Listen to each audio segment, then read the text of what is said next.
Alahady fa raika amby alahady fa 4 amby roapolo ny volana oktobra 1 amby roapolo arivo vanjinatsika hatrany ny loha hevitra manao hoe miorena ao amin'ny tompo amin'ny fanasany. Alahady natokana fitronam-bavaka ny sampana fifoazana amin'ny teologia eo amin'ny sampana fifoazana eto amin'ny fiangonana tarika atsika ho amin'izao.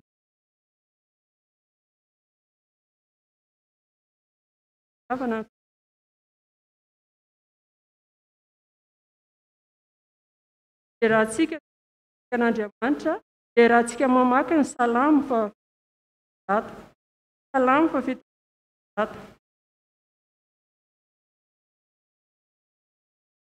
rehefa hita dia rahantsika mamaky ny terahan Jehova ary firenena rehetra niterazy ry olona rehetra fa lehibe ny famindram-pony amintsika ary mandrakizay ny fahamarinan'i Jehova. Alleluia.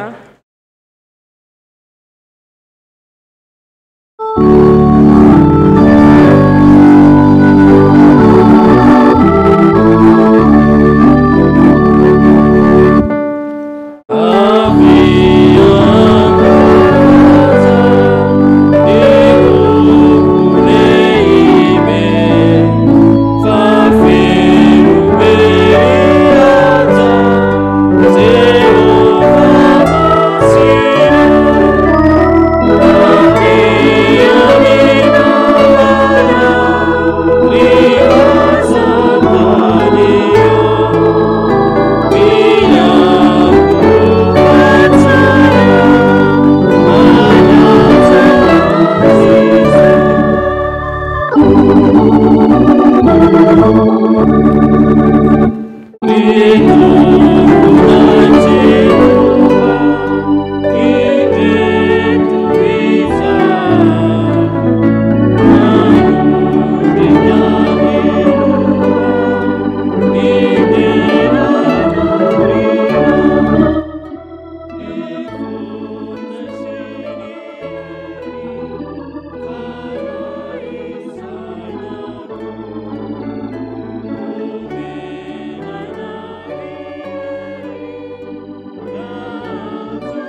Andriamanitra rainay io, rainay amin'ny anaran'i Jesosy nay ianao.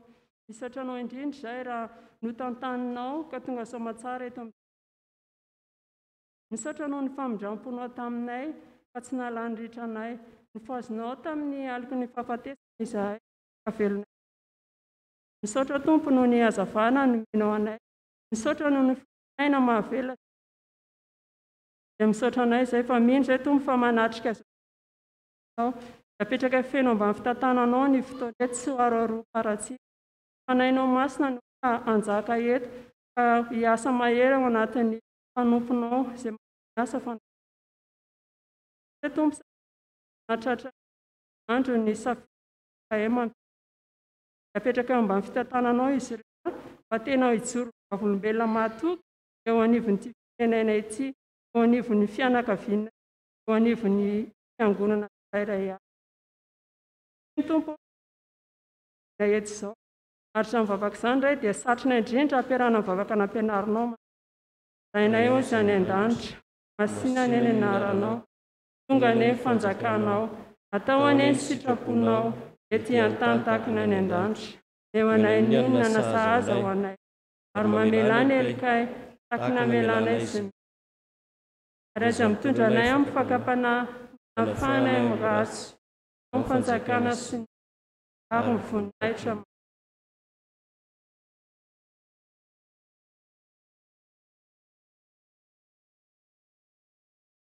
Iomanantsika avy hatrany amin'ny liturjian'ny tenin'Andriamanitra ny hira fifoazana fafitopolo ny andininy voalohany.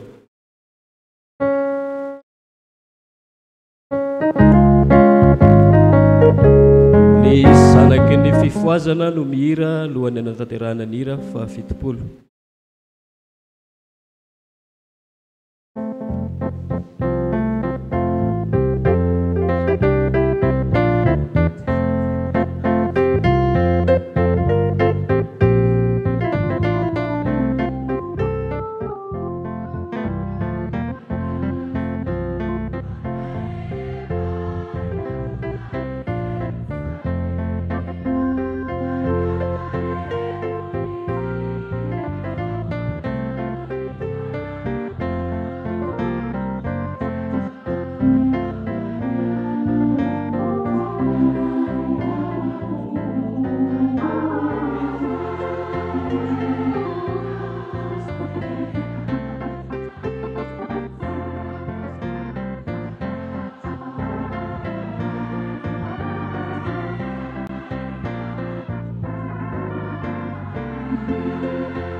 izany dia hita Exodus efatra andininy voalohany ka hatramin'ny faha 11 amin'ny anaran'ny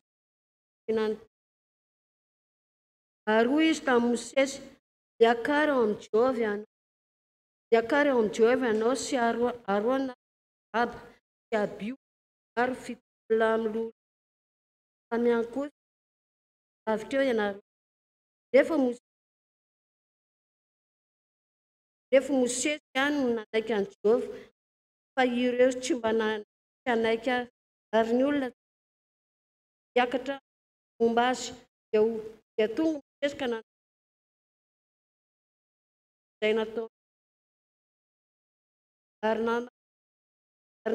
ary namaly Pedro ny teny rehetra izay nolazain'i Jehovah dia ny fomba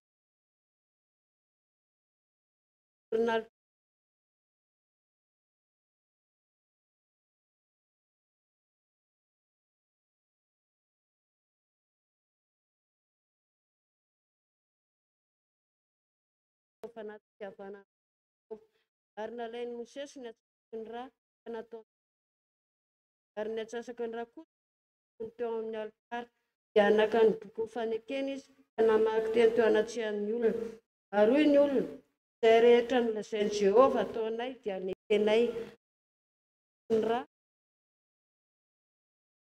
indro ny rà fanekena izy ataon'i Jehovah ireo ny amin'izany teny rehetra izy dia niakatra ny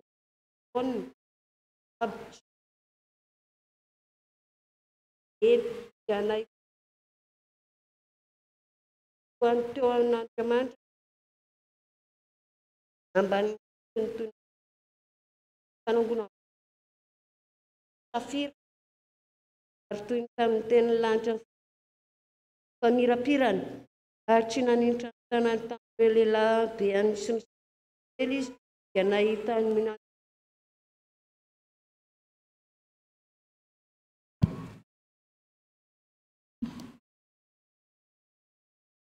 hitantsika ny famakiana ny teny soratra masina any dia hitantsika eo amin'ny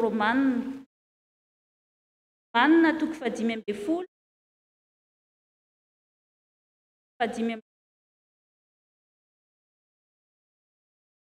Romanina toko 5:10 5:20 ka hatramin'ny 7 fahitsy dia ovakina. Fa ankehitriny dia efa hakany Jerosalema aho hanompo ny olona masina, fa efa sitrapon'ny Makedonia sy Akaia ny hamory vola hiantrana ny malahelo amin'ny olona masina ny Jerosalema. Eny, sitrapony izany sady mpitosa aminy izy, fa raha ny Jetilisa no niombona ny zava-panahy taminy, tokony hanompo azy kosa amin'ny zavatra omby.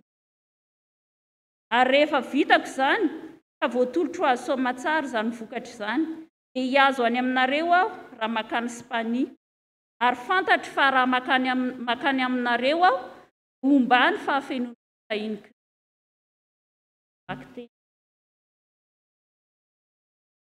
Sangana ny fiangonana. Izao dia hovakiana amintsika ny filazaran Jesosy araka ny Marka toko 4:12 Marka toko 4:20 andiny 12.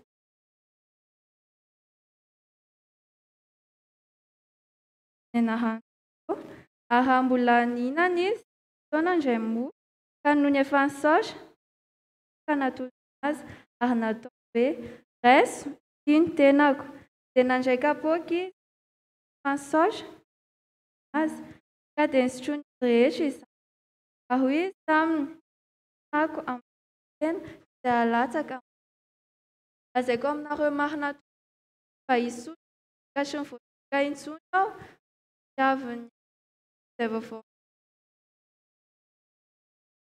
masino tenao sahana neny no filazantsara.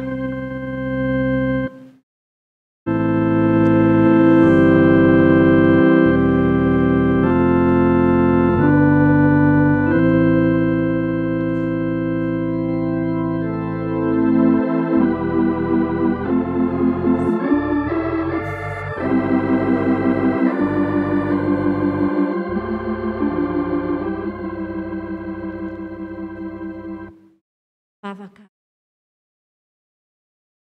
Andriamanitra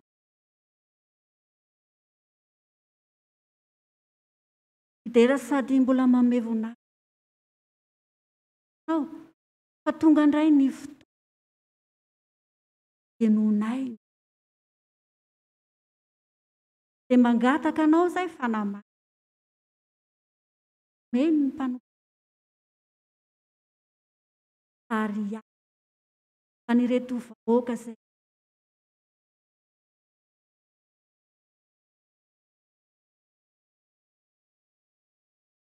naovanay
Soavana avy amin'ny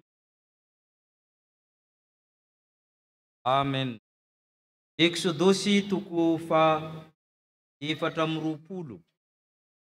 Exodosy na fanafahana na fivoahana. Exodosy na viany teny hoe exode. Zanak'Israely babo andevo tany Egypte nafahana. Rehefa nafahana izy nandalo ny ranomasina melo, karazana batisa na fanadiovana azy iny. Rehefa nafahana tao izy nomena ny lalàna. Zay vao tonga ny vahoaka n'Andriamanitra. Ny vahoaka afaka dia manana lalàna. Ka amin'ity toko 4:20 ty efa nahazo ny lalàna izy ireo. Iomankomana ampianatra ny vahoaka. Fa Andriamanitra manana fomba fampianarana. Mandeha aloha zany miofana. Manitra zany fa mampiasa ny fanaontsika davanandro hoe formation de leader na formation amateur. Andriamanitra fa manao an'izany ela be.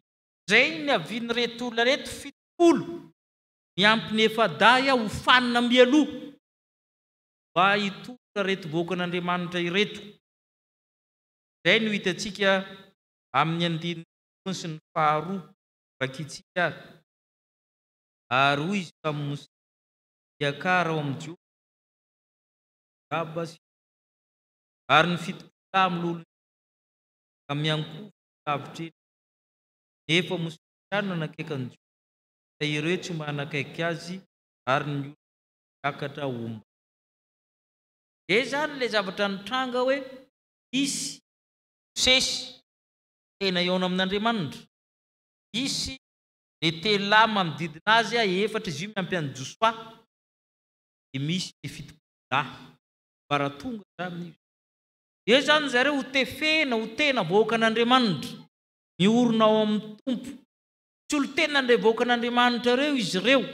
Natao hoe fiangonana amin'ny testamenta taloha dia ny Israely aza-doroana zay. Eo zareo vao fiangonana.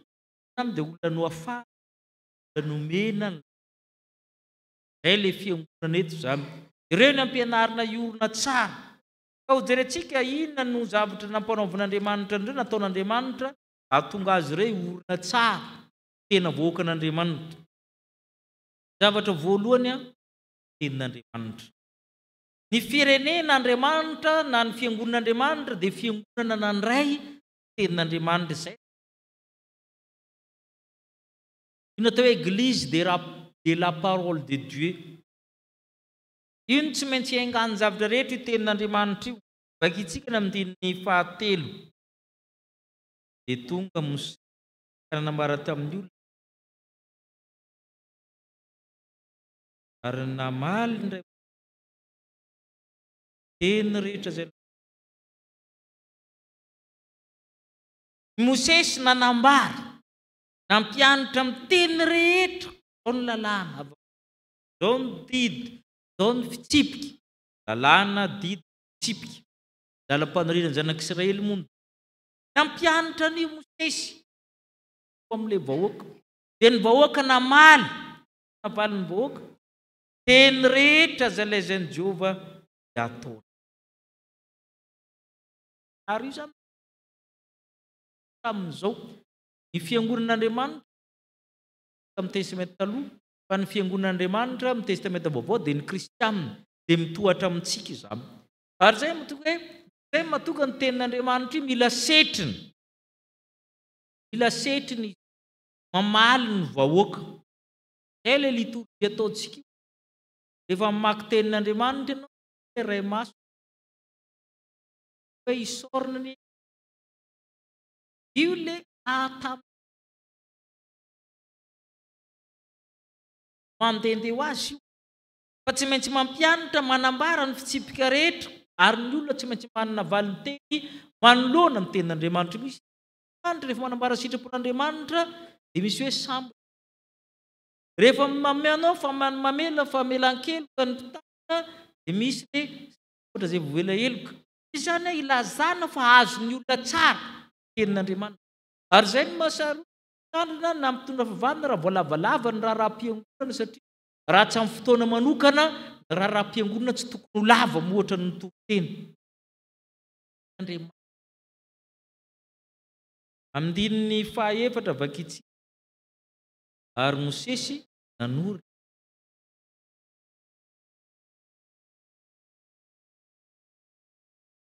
Sangambato roa. Tenin'Andriamanitra enona ihany, fa tenin'Andriamanitra soratana. Mosesy nanisy mitarika voalohany fanoratana ny Baiboly amin'ny tenin'ny zareo Hebreo moa zany. Zay natao hoe bokin'ny Mosesy tamin'izany fotoana. Nosoratana. Ary zay mahatonga azy hoe io tenin'Andriamanitra zany hoe enona soratana. Zay mahatonga hoe amin'ny tenin'Andriamanitra ny fiteny hamaky ny soratra. Zay mahatonga azy voasotra. Io zany Mosesy. Zay mahatonga hoe amin'ny Baibolinareo misoratra hoe nadika avy tamin'ny teny Grika sy Hebreo. Adika amin'ny fitenin'ny olona rehetra, avy amin'ny fitenin'Andriamanitra io nadikan'ny Mosesy. Zay mahatonga ny Baiboly tsy sahatra adika hatrany. Ary tsy mijanona malagasy ofisialy io ihany fa efa misy tisaba sy mba ho azon'ny olona tsara, ahatonga ny olona iteny hoe miteny rehetra lazain'i Jehovah dia maninona?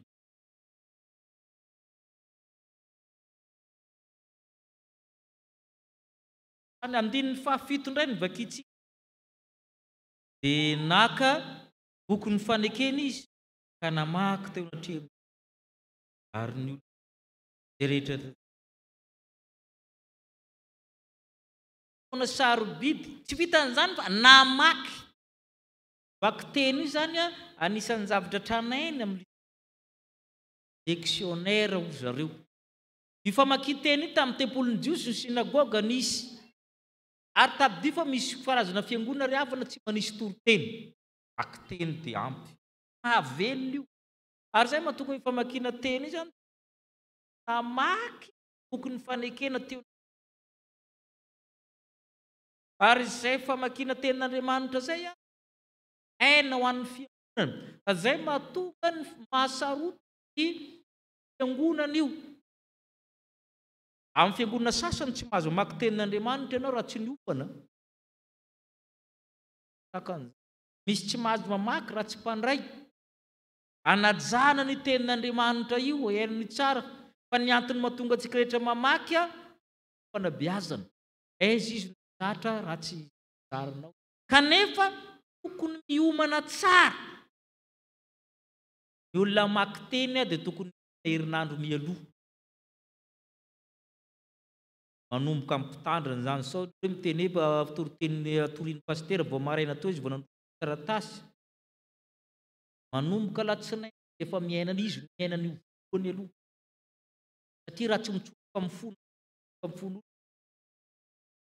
ne vient pas du cœur n'entre pas au cœur ary zay zany mahatonga ireny perikopa reny iomana amin'ny olona rehefa anao no mamaky teny fantatrao miray volana zay ny dikany 3T omena anareo ny sambana zany tokony efa mahafantatra ny olona mamaky teny mandritra amin'ny taona azy matetika maraina vao sambotra olona mahagaga raha mibodaboda fotsiny le olona rehefa tonga sambotra mevamintsika le olona zany efa misy ange ny tetikandro ny fiangonany ny sampana rehetra tokony efa mana hoe ranona mamaky teny amin'io ny andro lahady maraina vao sambotra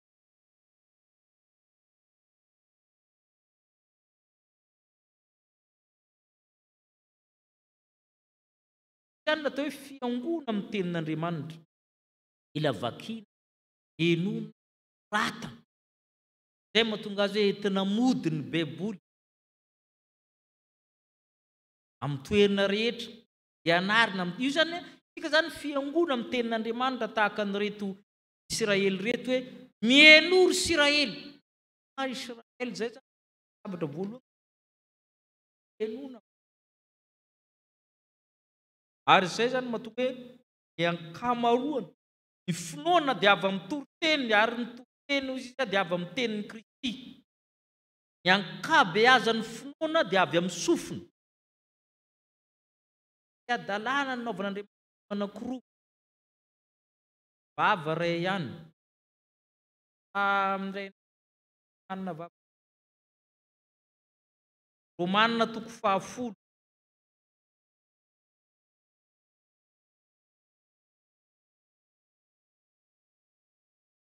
Romanina 10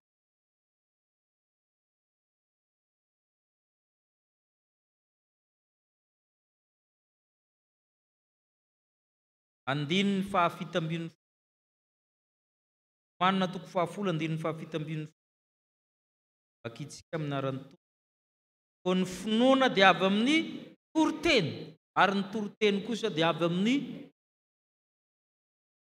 zany na fiangonana na le mpitory koa tsy mamoroporona fa tena avy amin'ny tenin'ny soratra masina marina ve le zavatra teneninao isa ary ny olona koa dia miteny finoanao tsy mitomba mahazo ny Andriamanitra zay zany hoe rehefa te hiorina tsara zany dia ny tenin'Andriamanitra aloha eglisy zay mahatonga ny mijery ny fiangonana anankiray ianao dia ny afantaranao fa fiangonana Kristamy dia misy toerana fitoerana teny fa tsy hoe fitiavana teny Inglisy hoe inona koa fa resaka hoe mba ho hita amin'ny olona tsara ho azony olona tsara hoe mba hahatonga azo teny hoe ny teny rehetra nylazain'ny tompo atao fa ny faharoa dia izao fiangonana n'Andriamanitra teo izy fiangonana ndray ny tenin'Andriamanitra fiangonana naovan'Andriamanitra fanekena fa tsy fifanekena indraindray izy io dika hoe teny fikasana promesse indraindray izy io atao hoe alliance dia mamarina azy tsara ny teny alliance tsy fifanekena fa fanekena zavaintsika mian'izany vakitsika ny andinin'ny fahafito fahavalo andinin'ny fahafito fahavalo nahaka ny boky fanekena izy nahaka teo rehetra nylazeny nalain'ny Mose ka natompony tamin'ny olona eo izy indro ny rano fanekena amin'ny teny rehetra rehefa mahazo tenin'Andriamanitra ny olona dia anaovan'ny olona fanekena inona atao hoe fanekena fanekena zany ao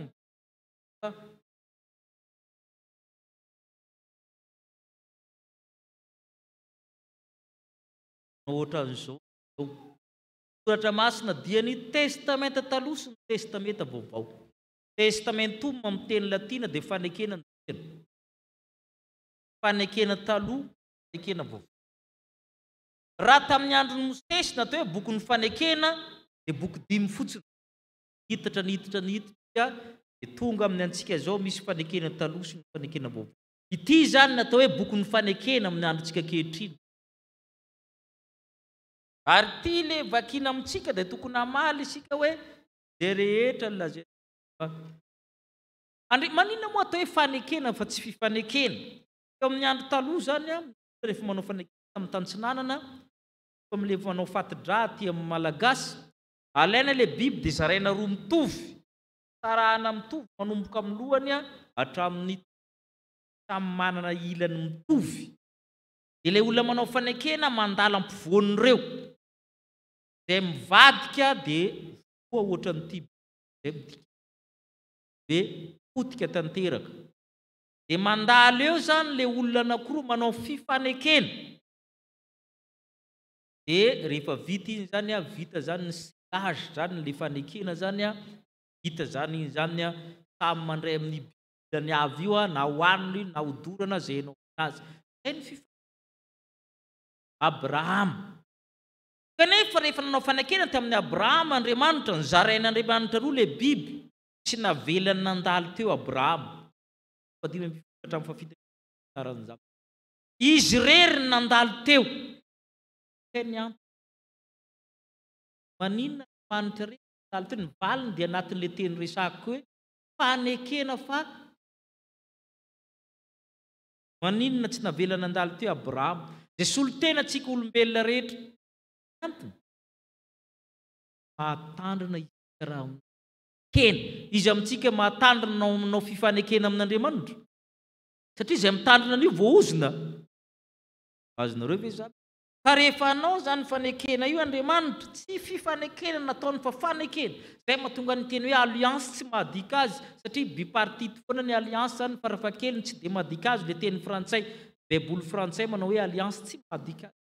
Fanekena. Andriamanitra rery nandalo teo. Andriamanitra rery mianina hoe izao Andriamanitra ao ianao zanako, ta ianao aho. Andriamanitra rery nanao.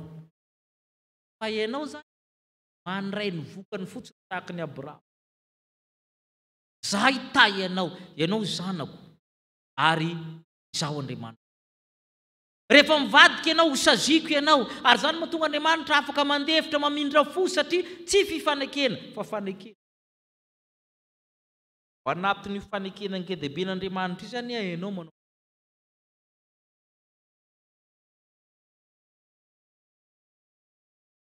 batisa ny zaza anankiray dia manao fanekena ray aman-dreny.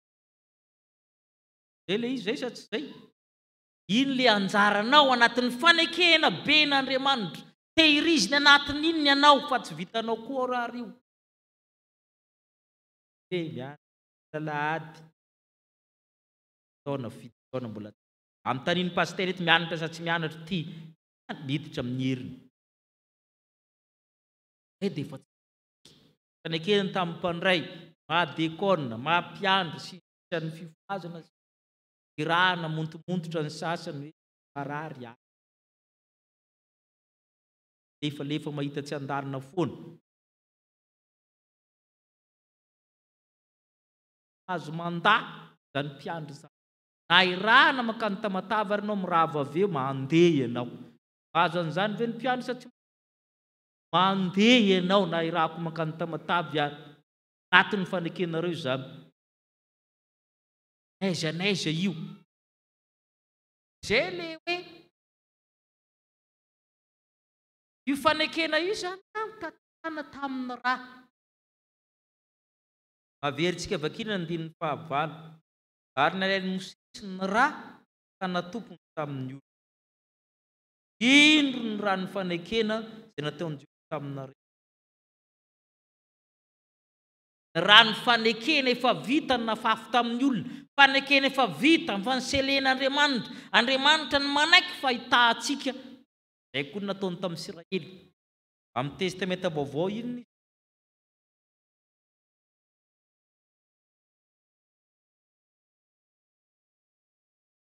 marika toko 7:7 marika toko 7:7 bakitsy. Ary izy taminy ity ny rako ny amin'ny fanekina alatsy. Tsy zanak'ondry tsony ny raha nombalantsony fa fafy ny mpivavahana ankehitriny aminareo fa raha n'izy rany. Ary zay no ambarany batisa, zay no ambarany fanasamy tompo raha amin'ny fanekena kena vao. Ary zay ny aliansy dia le Andriamanitra midina tena amin'ny olona hoe zah andeha hitay anao. Ary zay mahatonga mitadiavana Jehova dia mbola izy no manatona, zay natao hoe grâce prévenante. Zany hoe ny fitiavan'Andriamanitra dia mialoha mandrakariva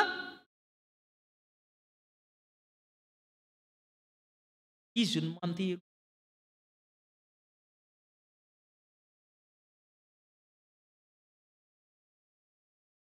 Amin'ny zavatra rehetra dia Andriamanitra tonga aloha aza adony. Raha makaty mpiangonana anao, ary zay no eritrereto amin'ny fiainana amin'ny zavatra rehetra. Raha tsy Andriamanitra nataona tonga aloha dia sahira. Zay le endriky ny zavatra rehetra ao anatintsika hoe mandeha. Zay mahatonga ny fiangonana rehetra isika ny mamoaka certificat alohan'ny valin'ny examen, manome certificat ny baptême. Vao amin'izay hita raha mendrika.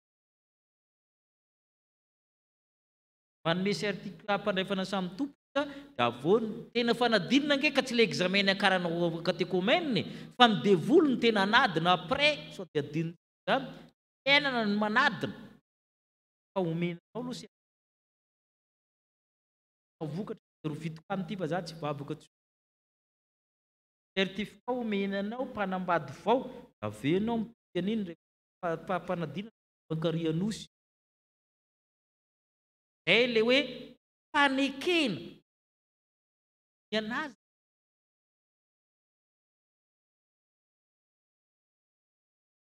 Ary avozo ny zavatra anankiroa mampatsahivana ny fiangonana ndray ny tenina ary tena sarobidy io ary tsy tokony tsiny. Zay mahatonga lozako raha ary io raha vao io no ataon'ny mpitandrina tsinotsinona dia ataon'Andriamanitra mamay izy.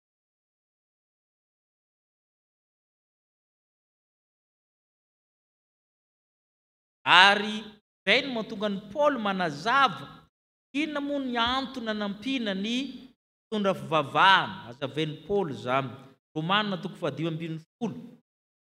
Raha ny marina zany amin'ity zany fa saingy teny Andriamanitra io nalahatra androany zay le hoe tsy mahazo mandanao fa ino misokatra ao dia tsy hazavainao. Fa raha za tokony zavatra hafa fa sao hoe mitaky pastely hoe mitaky mena zavatra manko mora manodiko zavatra. Romanina 5:10 ny 2:7. Alao vakitsikitsy rehetra fa fofoy amin'ny 5:20 ka hatramin'ny 7:20. Fa ankehitriny dia efa hankany Jerusalema hanompo ny olona masina. Fa efa sitrapony Makedonia sy Akaina hamory vola dia hanitranany malahelo amin'ny olona masina ny Jerusalema. Eny sitrapony zany sady mpitrosa amin'izy. Raha jetlis nombona ny zava-panahy taminy tokony hanompo azy kosa amin'ny zavatra momba ny nofo. Ary rehefa vita zany voatolotra azy soamantsara zany vokatra zany dia hiazo ny any aminareo aho raha mankany sy ary fantatro fa raha mankany aminareo aho dia omba ahy ny fahafenon'ny momba any fahafenon'ny Kristy. I Paul zany anatitra vokatra nangon'ny fiangonana tany Makedonia, Masedoine zany sy Akaia nanangona vola ho aterina amin'ny apôstôly amin'ny Jerusalema. Nisy mosary mafy tamin'ny Jerusalema tamin'io dia sahirana ny apôstôly anatitra an'izany. Maninona moa aterina aminy Paul? Fa dia nareo izy hoe ireo nga mila vola, kazantsara nga ilana vola. Hoy Paul hoe raha itsika jetlisy mpiomana zava-panahy, ireo olona reo manome zavatra ara-panahintsika, manome tenin'Andriamanitra, manome sakramenta antsika, inona indray no tokony ataontsika? Itsika indray mba manolotra zavatra ara-nofo anohanana azy. Ireo olona ireo mitafinofo Paul. Ka toanantsika izy amin'ny ara-nofo azoany mizara zavatra ara-panahy. Fa tsy hoe fetsindry zalahy rehefa tia mela ry hoe izy io manko rehefa pastera no sahirana dia mena boka fa rehefa bavaka ento ambavaka dia vi. Marina izy amin'ny teny zany ary marina raha tsoratra masina fa entin'ny olona midikany ny vilana. Toanana izy amin'ny ara-nofo azoany mizara ny zavatra ara-panahy. Fa sarotra aminao ny zavatra ara-panahy, izara zavatra ara-panahy avy ianao pastera ampianarako mitokeny. Dia manko le afaka manao nareo raha mahavono pastera avy ianao ampianarana zava-panahy. Manao an'izany za mbola mianatra mandrikaketra satria mila zavatra ara-panahy ho zaraina amin'ny olona amin'ny ara-panahy. Tonga ny Paul miteny hoe ireo mizavatra ara-panahy amintsika ny zaraina. Ianao kosa mba mizara ny zavatra ara-nofo. Dia mifameno zany le izy avy eo. Zay ny antony tokana anohanana amin'ny olona fa raha tsy izay tsisy antony anohanana ny olona mitoro filazantsara. Ary raha vao tsy mitoro anohanana. Satria ny antony anohanana azy azoany mizara foana ny zavatra ara-panahy ka tsy eritreritra zavatra hafa izy farana izy zara nga anao soferan'ny taxi rehefa tsinainy ka hatramin'ny zoma. Zay ny tranga manko avy eo. Satria tsy manana hohanina izy ao anatin'ny tranony ao dia mikarataka izy dia adino le tenin'Andriamanitra na efa zoma izy vao mamaky an'iny ho avy le toroteny hoe forona rehefa lady maraina avy eo. Zay amin'ny antony raha tsy izay tsisy antony manana azy hoe dia tsy tafavoaka le manana zay ny antony Paul hoe antony fitanjavatra. Ny tenin'Andriamanitra noho ny voalohany amin'ny fiainana. Ary zay daholo ny antony tetikasan'ny famaroana io ahoana ny ampandehany io. Zany ny vidanina groupe ao fa ho avy ny fahavaratra mba tsy hatapaka ny tenin'Andriamanitra. Raha vao tsy mihodina amin'izay zany fijery ny fiangonan'ny trois teny manatavy teny dia manjary mivila zavatra teny fandana. Dia fitaovana mifanaraka amin'izay no ilaina. Ary anatin'izany mpitandro satria fitaovana mampitan'io amin'ny zavatra rehetra. Zay mahatonga na ny fanamiana ary evena hoe rituel marina zany ny rito fahazadorona koa fa zay koa ny antony ampiakanjoana azy robe pastoraly. Fa tsy hoe niova indray ny palitaon'ny pastera izy indray ny vidy an'io raha. Saromana ao izy mba tsy hisakana amin'ny tenin'Andriamanitra. Dia daholo ny antony zavatra madinika hatramin'ny zamy ny antony hazavana satria misy olona auditif, misy olona visuel. Ny olona visuel raha tsy milamina tsara ny masony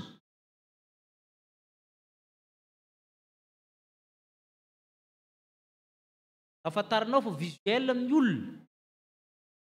Raha vao mankany pastera dia mankaiza koa ny lohan'ilay olona araka koa. Efa te hamantitra olona visuel mandeha andehanana no miresaka aminy fa mihodina araka anao satria ny masony. Ny olona auditif indray izy teny mafy kokoa. Zay ny afantarana azy satria veriny fa tsy maheno ianao. Tsy avy miteny ny olona auditif fa miteny mafy.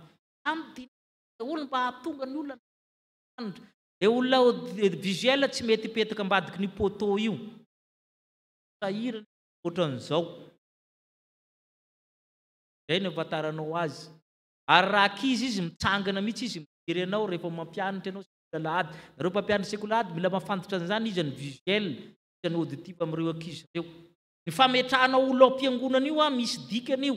Tahaka izany koa nareo rehefa mampianatra ireo manao pédagogie mahalala an'izany hoe tokony mahavalina maninona ranona ty mipetraka eto fa tsy mahavaly an'izany nareo. Misy dikany antony andaharany ankizy hoe ia mila eto vao mahita. Ary zany mahatonga amin'ny olona na amin'ny sekolalahady ao ary tsika. Ranona apetraka akaikin'ny ranona misy dikany. Zaza pelipelika apetrao akaikin'izay lehibe noho izy.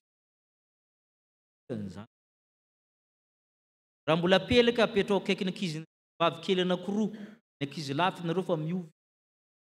Zavatra zany atao mba hahatonga ny olona iaina amin'ny teny. Fa ny fipetrahany ankizy nareo amin'ny sekolalahady ary tokony ena ny tabatabany raha hainareo metrika ny tsirairay hoe ty tokony metrika akaikin'ny Zany rehetra zany resantsika hoe sarobidy amin'ny fiangonana.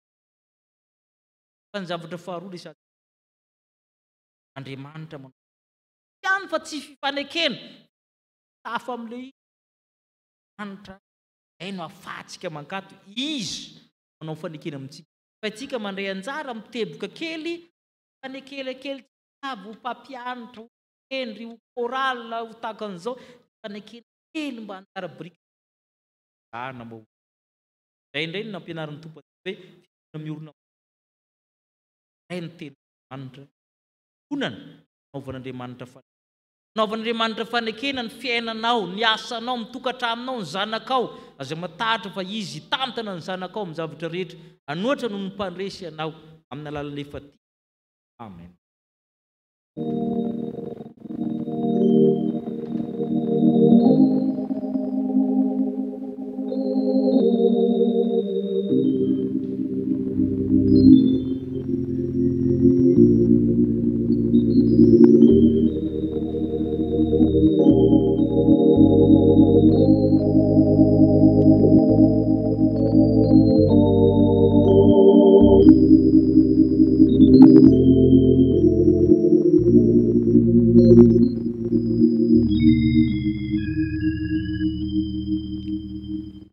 Manoloana izany sitrapon'Andriamanitra izany ravana dia ndehantsika rehetra iaiky ny tsy fahamarinantsika ny tsy fahatanterantsika izany tena ifona iaiky ny fahotantsika eo anatrehan'Andriamanitra ary aorianany vavaka fifonana ira fa 5,600 koany sy ny faharoa no anoizantsika izany fifonantsika izany 5,600 ny andininy koany sy ny faharoa vavaka isika.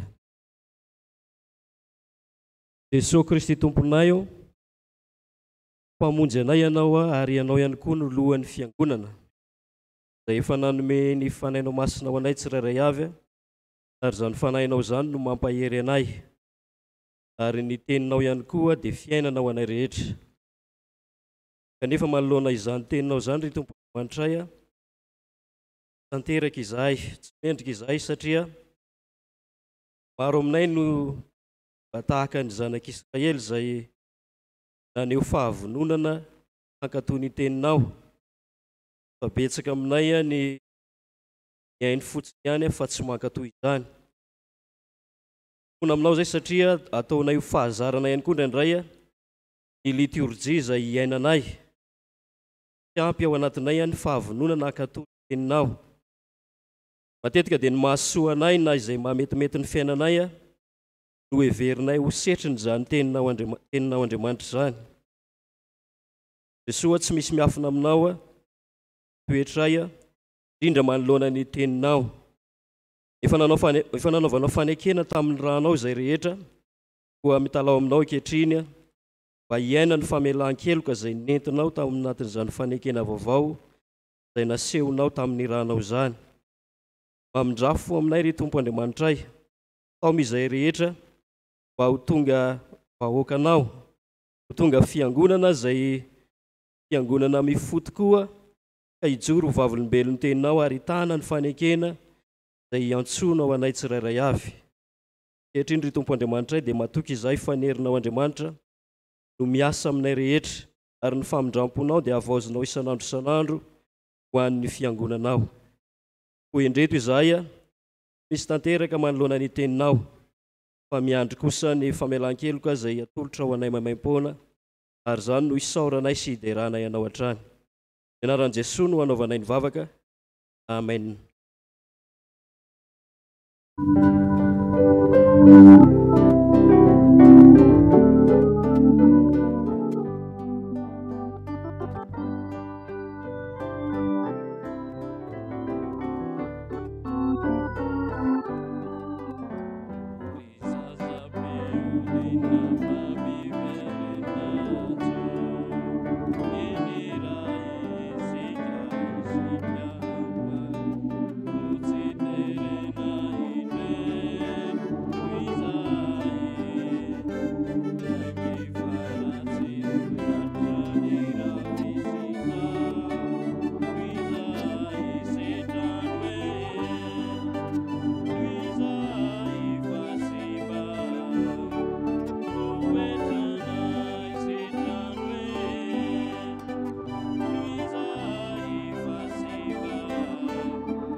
Andriamanitra vonina anao sangana indray ny teny somafaly fa mafa ny fahotantsika izy amintsika zao ny fanekena ataoko aminao soratako ao an-tsainao ny lalako soratako ampo zaho Andriamanitra ao ianao zanako tamy alala avokoa ianao rehetra hatramin'ny kely indrindra ka hatramin'ny lehibe indrindra avelako ny elokareo ary tsy ho tsarovako ny fahotanareo fa fitiavana mandrakizay ny tiavaka anao ary zany nampaharetako famindrampoana zany ariavana dia amin'ny anaran'i Kristy zana voavela sy voafava avokoa ny elokareo anarany masina samy ambatra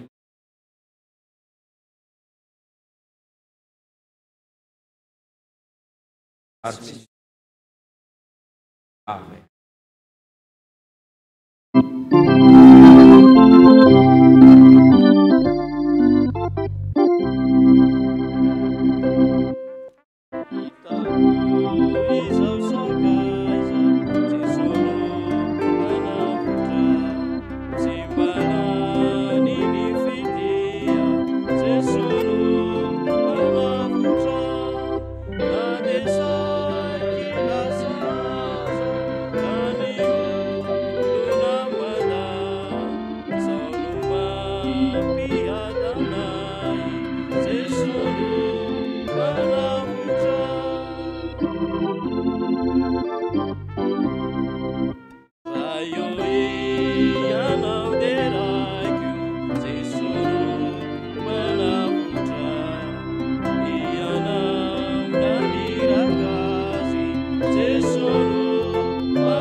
Amin'ny vavaka fangatana isika riavana vavaka isika Andriamanitra tomponay any an-danitro anao makasitraka anao zahay teninao izay ambaranao ombeny mampiorina ny indrindra misaotra anao zahay omenao izao fotoana izao afaka mivavaka manao izao vavaka fangatana eto anatrehanao Andriamanitro mangataka aminao ary izahay vaizanay mandray tsara ny teninao nay miaina ny teninao ary indrindra azonay tsara ihany koa ny teny mangataka aminao izay tompo mangataka ny fanahy masina mba hitarika anay azonay miaina tsara ny teninao azonay mandray tsara ny teninao ary indrindra azonay mazoto mamaky ny teninao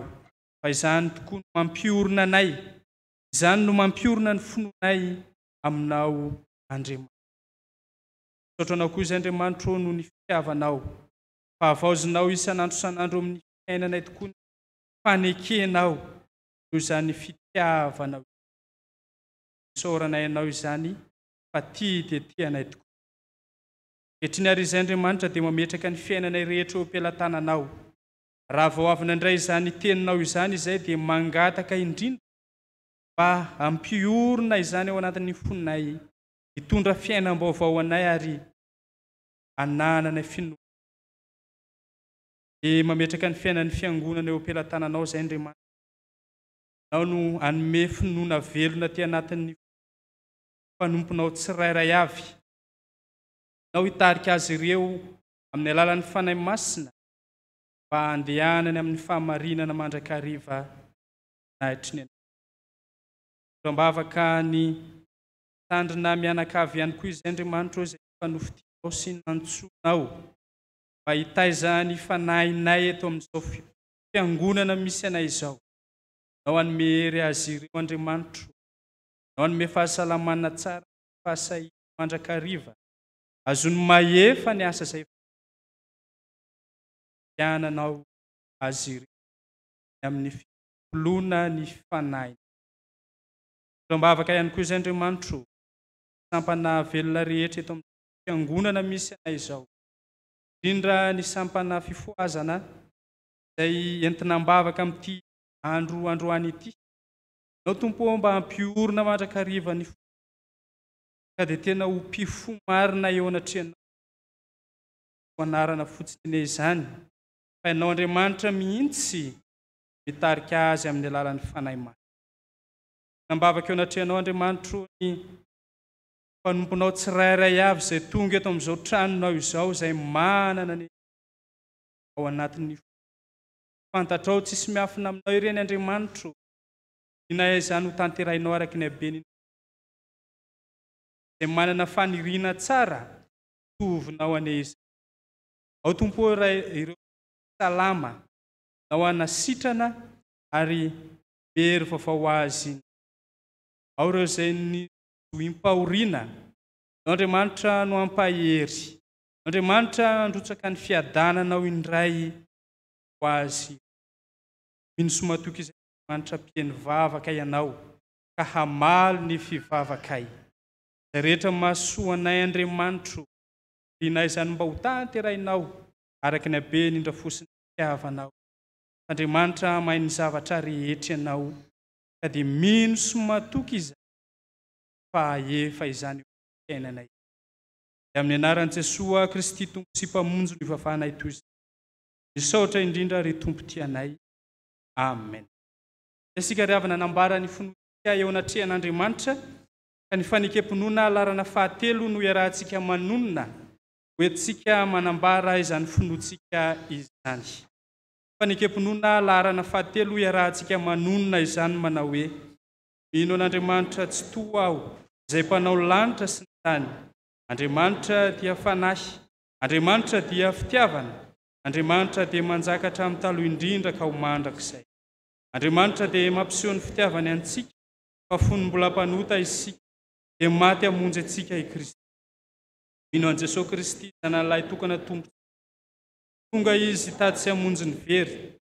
Izy no lalana sy fahamarinana ary fiainana. Izy dia tsy miova ho maly sy anio ary mandrakizay. Mino ny fanahy masinao. Izy no manambara amin'ny fanahitsika fa zanak'Andriamanitra isika. Fanahy iray ihany no anaovambatisantsika rehetra ho tena iray. Fandresena izay eto mandresy izao dia ny finoantsika. Tompo, ampitombo ny finoanay. Amen. Petraka isika.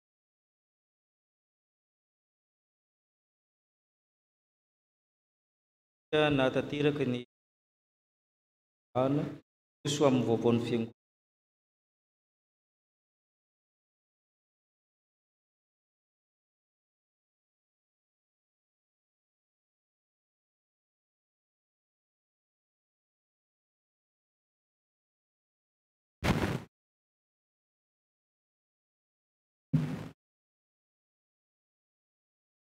Ho aminareo rehetra ny iriavana, ny fahasoavana sy ny fiadanana avy amin'Andriamanitra raintsika Jesosy Kristy. Amen. Toy izao indray ny vaovao avy amin'ny mpitandrina sy ny biraon'ny fiangonana. Araka ny fanasany ny chapelle militaire Rivomamo nakasika ny fetim-piangonana ny tanterany dia misy ny tarian'ny tena fiangonana ihany koa izay misy roapolo. Manatrika ny fionamben'ny homoneria ny Atsirabe dia ny aika teto Malitolakandro. Aritra efatrandro izany fionan'izany manomboka ny hatramin'ny Alarobia ho avy izao. Avy amin'ny komity fankalazana ny faha-20 taona na mpitandrina sy ny 15 taona ny arahana nompo tamin'ny mpitandrina Rakotojafy Mikaela. Tanterahana sabotsy 20 Novambra ho avy izao, fametrahana ny vato fehizorony tsangam-bato ny fankalazana soratra anarana any amin'ny sampana izay andeha. Sarandalana 3,000 ariary. Fanamiana anaovantsika amin'io heurta 20. Fatsika izay mbola tsy manana afaka manazara ao ivelany. Fandaminana hafa dia olona araka amintsika eto. Vaovao avy amin'ny sampana.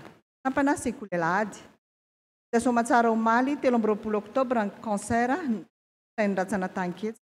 Fandraisana anjara ny sampana Sekolealahady amin'ny fankalazana ny faha-20 taona mpitandrina sy 15 tamin'ny pasteur Afy Mikaela avy teto amin'ny chapelle militaire Ampaibe. Saorana ireo rehetra nanjay anjara ampy tamin'ny fikarakarana rehetra natanterahana izany. Tanteraka tokoa ilay tenin'Andriamanitra hoe zarazaraina famianana amin'ny fanomezam-pahasoavana fa ny tompo ihany. Saorana ihany Pella sy STK amin'ny fanotroana. Saorana ny Braon Fiangonana sy ny mpitandrina nanome alalana mahakasika izany. Saorana ihany koa itsika rehetra izay zara fanasana sy ny tapakila. Saorana ireo tsara sitrapo rehetra manome tanana na izany. Manakaream-pahasoavana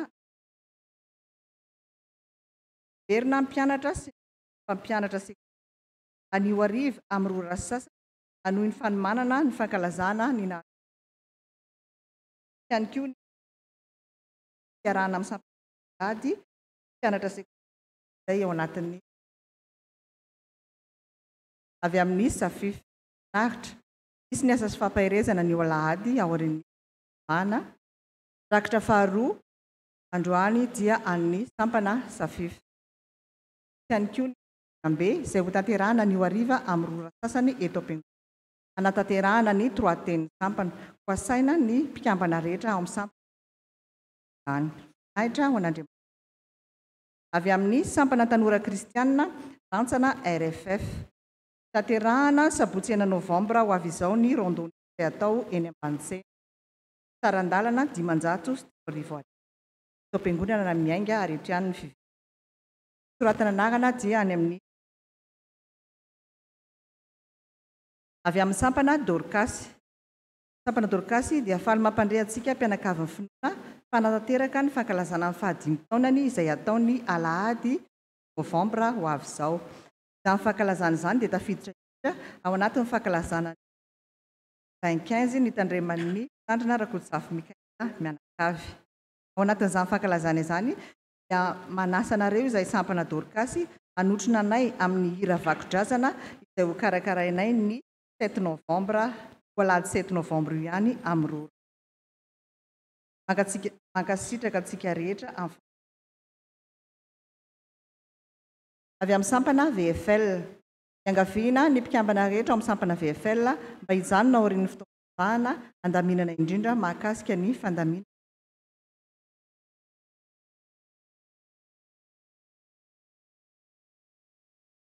Rakim-pisaorana fa ny fahasoavan'Andriamanitra natao izao Korintianina 1:5 ny 10 tapany A.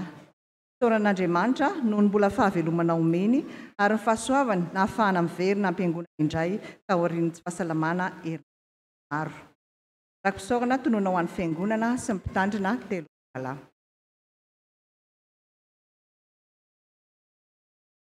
Famasoandro sy apinga Jehovah Andriamanitra, fahasoavana sy voninahitra nomeny Jehovah, hiaro zavatsoa amin'izay mandeha amin'ny fahitsika. Salamo 4:20 varaiky amby. Saotra an'Andriamanitra lehibe aho noho ny fitiavana sy famindram-pona arotsano ahy ka ny findrako kilasy 2e année ary mbola mangataka vavaka amin'ny toy ny fianarana. Rakim-pisaorana nona ho an'ny sampana sekolelahady. Saoran'i Jehovah ary fanahiko ary izay rehetra atao anatiko misaorana ny ara-masina. Salamo 7:1. Rakim-pisaorana atolotra ny mpitandrina Rakotsafy Zanamanjo. Amin'ny finoana ny fanantenana ny fitsanganan'ny tena maty mampandrenesana ianareo fahalasan'ny vady ay ava-malala. Rana Arsan famatana Jolin dia natsony ray ody any aminy ny zoma 20 oktobra rehefa nampindraminy anay 5 taona teto an-tany. Hoy ny vadiny Razafy Indramiadana Voangy zanany Ranahary Miadana Enjala. Aizany rafozany ray tapo aminy ray tapo amin'ny vadiny ray tapo amin'ny rainy ray tapo fianakaviana manontolo fiara-miasa. Chapelle militaire Ampaibe fiangonana FJKM Tranovato Ambomana Avana. Nofony dia Alomlo 2T60 ampandrana tsinanana alatsinainy 15 oktobra ary hoentina atao veloma farany ao amin'ny chapelle militaire Ampaibe. Mialohan'ny ametrahana azy ao azany Ambohipan. Amin'ny finoanany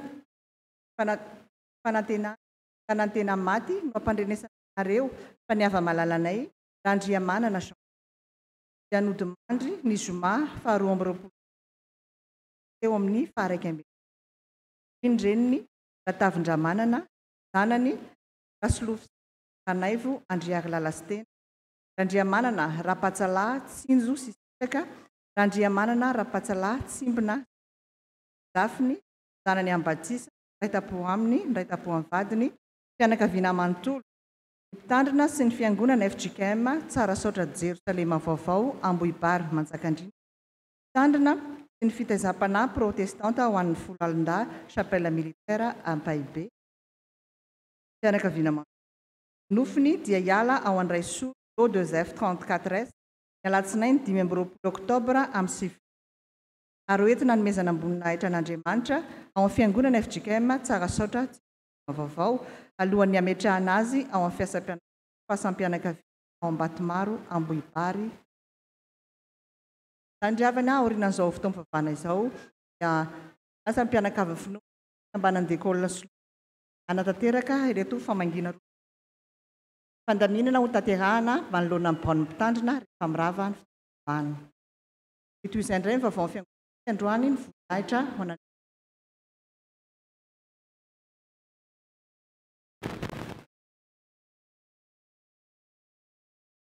araka izany miarahaba ny sampana fifoazana amin'izao andro ny sampana fifoazana amin'ny sahany FJKM zao kompany ombanareo mamangitsika rehefa mirava ny fiangonana ny ray etsy amin'ny quartier Pandranetsy dia ny ray aria ny ray soro zany ny falamintsika miaraka amin'ny déconne rehefa mirava ny fatatsika fa mihamafana ny andro dia angaviana ny déconne jery tsara ny veziveziny ry daholo ny varavarana rehetra varavarakilatra riam-boly zao efa nisokafana daholo raha amin'ny déconne maso zay sao dia mandeha daholo ny ventilateur rehetra zany ka aza mipetraka akaikiny zany ianao raha tsy mila an'le izy toerana misy ventilateur koa zany mipetraka an'ambony dia mba miala io ianao raha tsy mahazaka an'le izy mifindra hafa afaka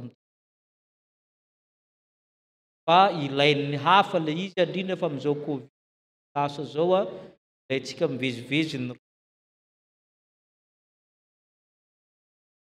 sotra ny sampana sekolalahaditsika tamin'ny fiarahana nompo tanterahana omaly ny amin'ny fanamasinana fanambadiana reto avatsika reto no masinana fanambadiana vita soamantsara sangana zay ao amin'ireo firiniaina Eureka Claudio sy Rasata Vola Asina, heriniaina fanomezan-tsoa Jean Edena sy Raharotsoniaina Soa Tadiavina,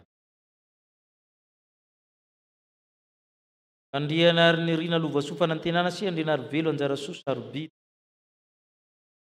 dia miarabana Razafimbelo Tsira Andrianina sy Lalamiaja Santatra atsy dia iretondray ho amasinina fanambadiana amin'ny heriny Raboavy Andro Faly Nomena sy Andria Mahefa Mikaela, Randriany Rina Ravaka sy Rakototsonka Mity Anike Andriany Mentsozoary sy Rakotondranay Voranja Feninaina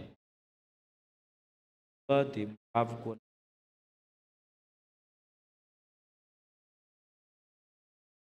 amin'ny rakitra isika eo ny tokotra eo ny sampana raha mbola manana déconne andamina antsika ny amin'ny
Saotran'Andriamanitra tsika riavana no ny fatateran'izao fotoana izao ampatsahivina misy ny asa sy fampahirezana ary misy ihany koa ny famangina izay ho tanterahantsika fiangonana aorianan'izao fotoana izao. Iraintsika ny hira mialohan'ny tsodrano, ny hira faharoapolo alohan'ny sy ny fahaefatra aorian'ny tsodrano, ny hira faharoa amin'ny telopolo amin'ny telonjato ny andininy vola.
Sofinona riavana ny tsodrano izay rehetra amin'ny anaran'ny Tompo.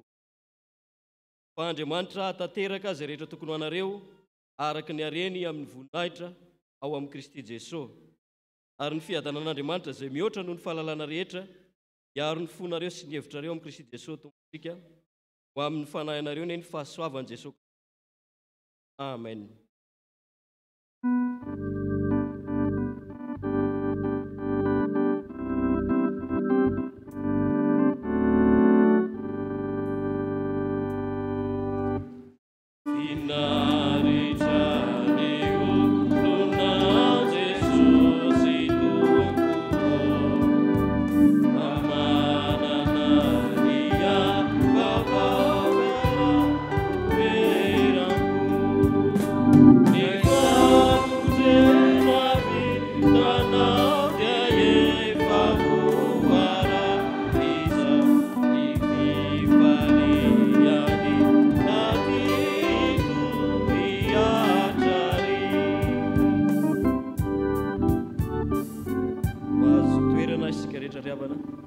Iombona ivavaka mangina isaotra ny tompo isika.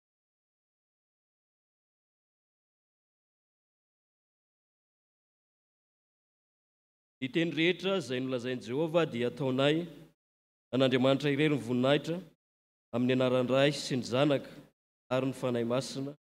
Amen. Rahasoantsika rehetra ry havana no fahofantanantsika isika hosolo ny fifandraisan-tanana. Saotra tompo.